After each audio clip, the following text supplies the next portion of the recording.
Hey folks, this is Kalani. I want to talk to you about Edge of the Mists. Now this is obviously the new World vs World map, and this will count as, hopefully, a little bit of an overview or a guide in case you haven't checked it out yet, you're hesitant about checking it out, or you may be just a little lost with all the new stuff.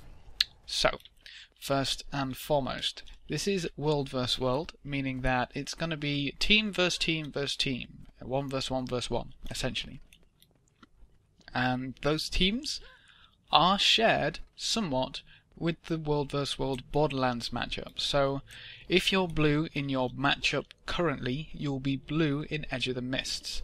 Now that means that all the blue teams across your region, it is split between NA and EU, all the blue teams will be meshed together in Edge of the Mists to fight the mesh of green teams, to fight the mesh of red teams. So the kind of the diversity of players during Edge of the Mists who you can play with is a lot larger for Edge of the Mists, which you should kind of take note of immediately, simply because you're going to see a few people who may not actually care about you or your server simply because they're on another server. World vs World has strictly been kind of very server, almost patriotic. Like, people like to be either proud or respective of their server, and may not necessarily feel the same way about the servers they're matched with and playing with, so keep an eye out for that. But first and foremost, I want to talk about how to win. Now, it's basically the exact same system being used in World vs World. You capture points, you have a timer. When the timer ticks down to 0, you gain points towards your total depending on what you have captured and whether you're holding it at the time of the tick over. So that means if you have the keeps, the towers and the objectives, you get the points for those at tick over.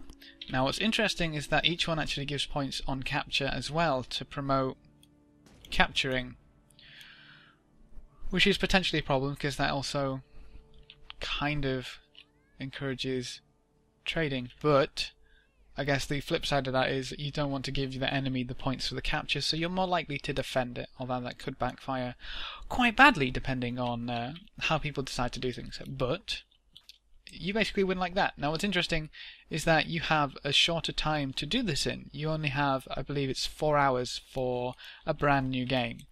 Now depending on when you enter the game, that obviously could be significantly less. However, those games and these games in Edge of the Mists are significantly shorter, and they're quite a lot more accessible, I guess, is the way to say it, to some folk who maybe want to be there for the entire fight to make sure their server comes through at the end.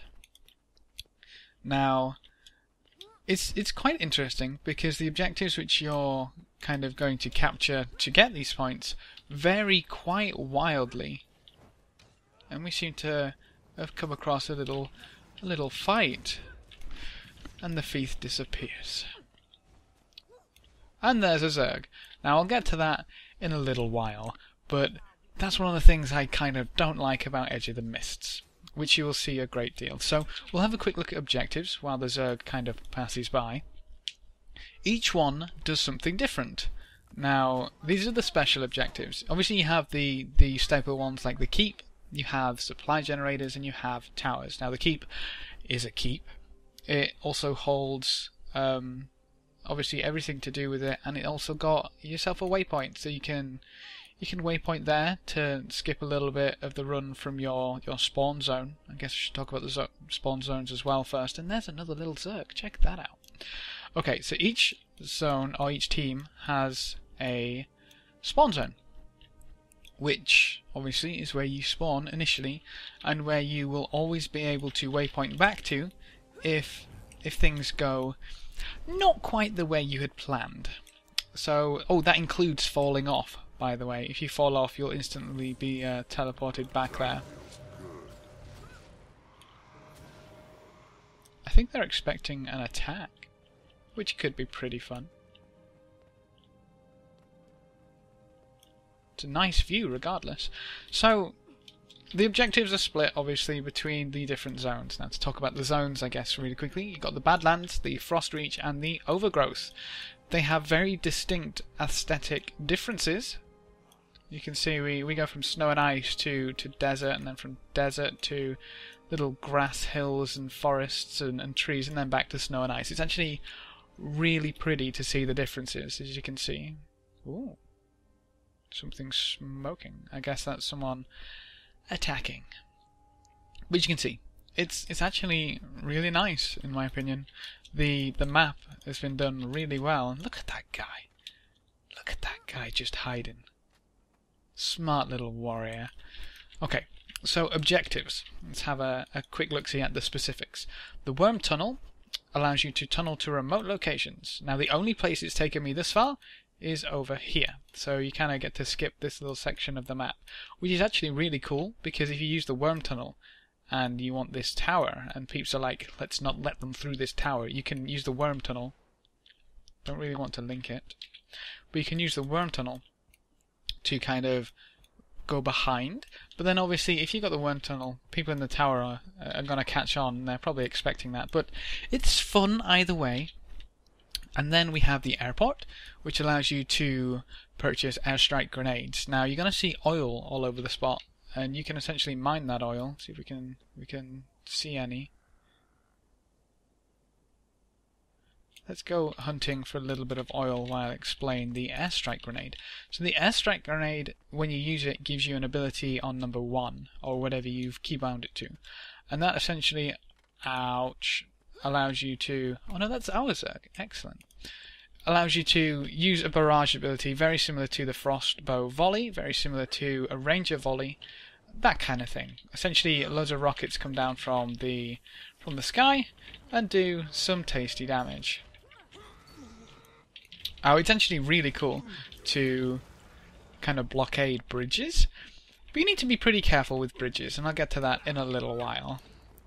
Adrenaline rising. Oh, do we really have to fight? Do we really? I wonder where that Zerg's gone.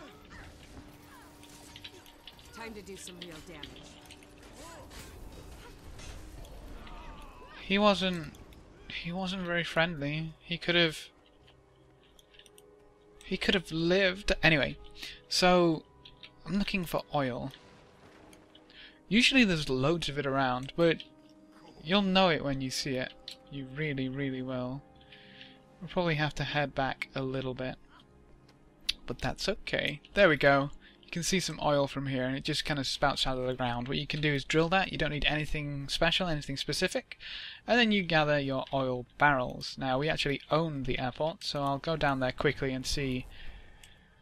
Okay, we'll go finish that event so I can show you the airstrike grenade. Now, as a footnote, anything which you purchase, things like the airstrike grenade, things like the sentry turrets, which we'll get to in a little while, cost you badges of honor.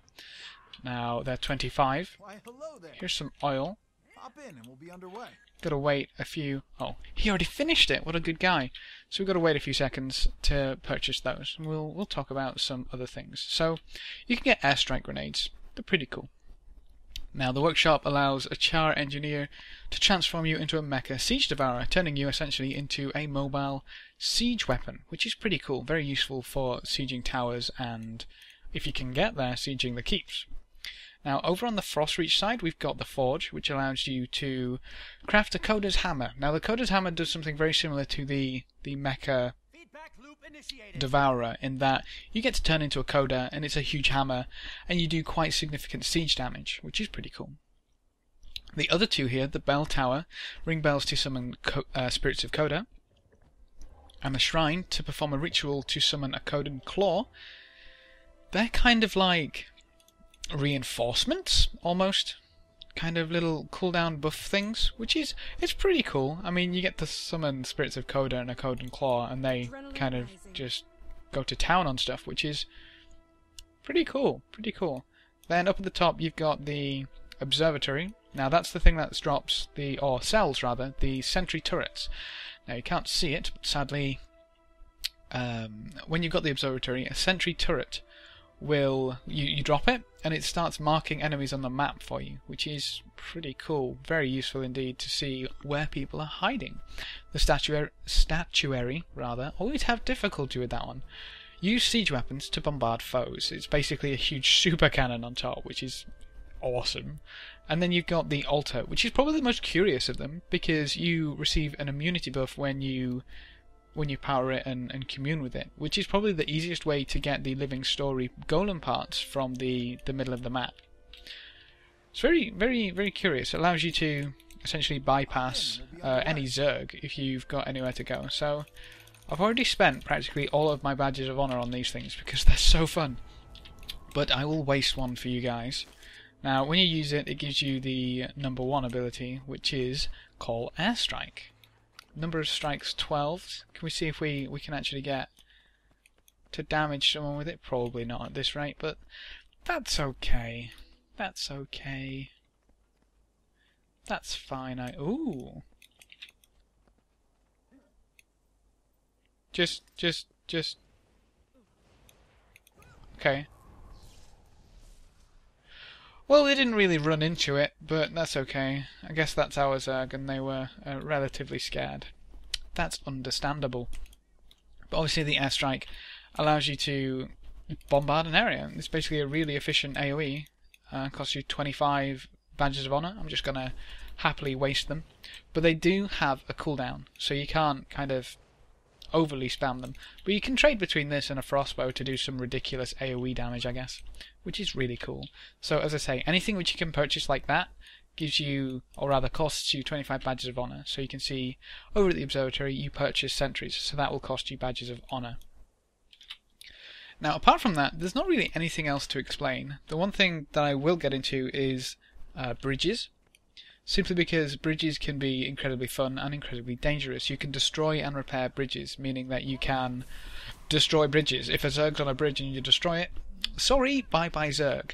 Obviously, if you then need to get across the bridge, it's no problem. You just build it back with supply, which is it's pretty cool. It's a nice little dynamic. I do think it adds another dynamic. I don't know how to describe it. It's another kind of gameplay, I guess, to pull a Zerg back onto a bridge and then just boom, and hopefully kill a few from dropping to their deaths. That seems pretty amazing. But this would be... and it doesn't count. Okay, never mind. I was going to talk about rewards, but you can see when you capture something, you get the... oh, it does. I thought it did. Everything which you capture drops a chest. Now, these chests give you badges of honor and imperial fragments, guaranteed. I do believe there's chance for loot in there somewhere as well, but that helps you fund all of your airstrikes, or if you're not quite as airstrike crazy as me, some of the other items, which is pretty fun. Obviously, if you want them for anything else, such as gear, or potentially for your gift of battle, I guess, Edge of the Mists could be a nice place to do that. But the rewards definitely seem to be pretty decent considering what you're doing. The only problem that I have with that is that it's encouraging the Zerging attitude even more, simply because run around in a Zerg in a circle, cap everything, get all the rewards, get all the chests. Ooh, until you meet Zerg vs Zerg.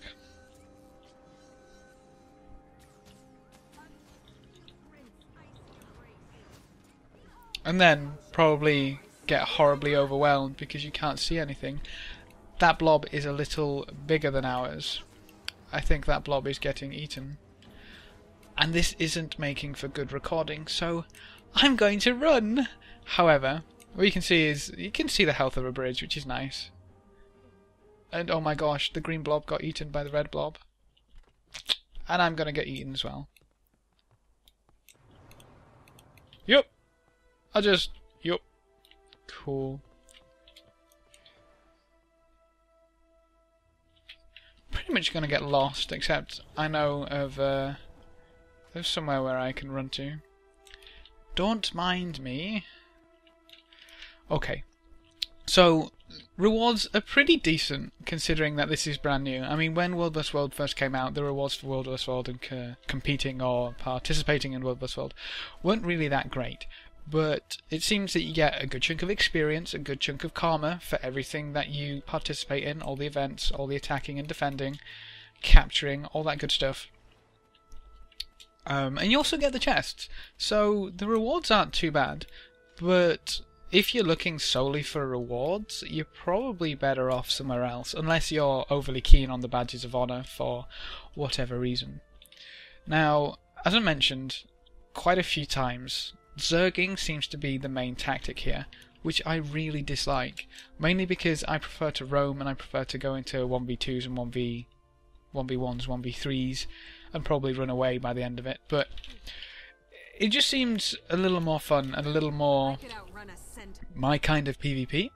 As you see, I just went through the worm tunnel, so I kind of escaped death, or I ran away from the Zerg. I sort of deserted, but it's fine. It's fine. But as you saw, Zergs seem to be prevalent in Edge of the Mists, which I don't enjoy Zerg content. I don't enjoy running around in a Zerg, and I don't know, it's fun depending on what you're doing, but I always feel like I could be doing something a lot better on a different character than my warrior, or I could be getting a lot more loot on a different character from a Zerg. Say if I'm running a Zerg in my Guardian, it's a completely different story if I'm running it in my warrior. It really is. So folks seem to be Zerging, which is a little annoying to me, but hey, if folk are gonna Zerg, folk are gonna Zerg.